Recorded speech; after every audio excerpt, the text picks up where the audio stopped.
ఎలా చెప్పాలరా నీకు? పక్కనే ఉండి చెప్పా, పక్కలో పడుకుని కూడా చెప్పా.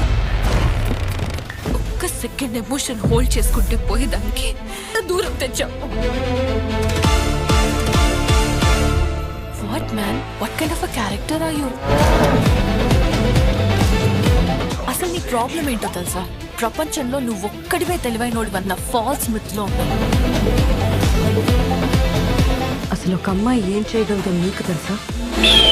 తనకు ఇల్లునిస్తే కుటుంబాన్నిస్తుంది, కిరాణాలిస్తే వాటితో భోజనం పెడుతుంది, ఆనందాన్నిస్తే తిరిగి ప్రేమను పంచుతుంది, తనపై మోసు తీర్చుకుంటే ఒక పవిత్రమైన శిశువుకి ప్రాణం పోస్తుంది, తనకేమిచ్చినా రెట్టింపులో తిరిగిస్తుంది.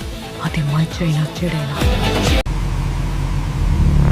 నేను రాసిన 8000 పేజీల్లో 2 పేజీలు పట్టుకుని వాడెవడో ఒక డైరెక్టర్ దండూపాల్యం అని పిక్చర్ తీశాడు.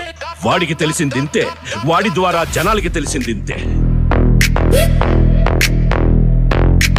నువ్వు అడుగు పెట్టబోయే ప్రపంచం, నువ్వు కలవబోయే మనుషులు, నువ్వు ఎదుర్కోబోయే పరిస్థితి చాలా రిస్కీ ఆపరేషన్. సోరీ, కోట్ల మంది సైనికులు సరిపోలేదుట, పంచ పాండవులు సాధించలేదట, చివరికి కృష్ణుడు ఒంటరి కాదుట, అబద్ధం తోడు లేకుండా ఏ కురుక్షేత్రం పూర్తవదట.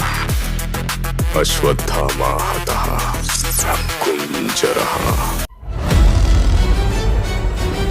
కలం కత్తి కన్నా పదునైనది అని నమ్మి జర్నలిజం చదివి ఎవరో 4 అనామకులు ఇంటర్వ్యూ చేసి దాంతో పాటు ఇలాంటి నా కొడుకులు చెప్పిన పుణ్యకోటి కథలు నమ్మి అమాయకుల ప్రాణాలకి పంచవర్ష ప్రణాళిక అని రాసిన మీకు కూడా తెలిసిందింతే. స్వామి, ధర్మ సంస్థాపనార్థాయ సంభవామి యుగే యుగే.